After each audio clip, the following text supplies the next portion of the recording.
Well, I was really glad that we've got a residential portal now, and it's something you can do anytime, whenever you've got time, which is better. And I was really, I found it quite easy to use.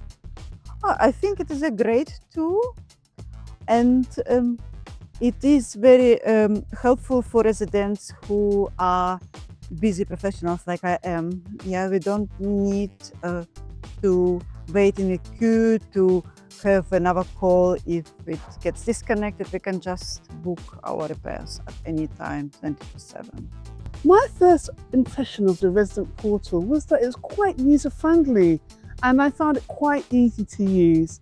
The icons makes it easier for me to locate what I want to get to be fixed. They've got the pictures, you've got the names, you've got suggestions. It was just so user-friendly. I thought it was very good on my first impressions.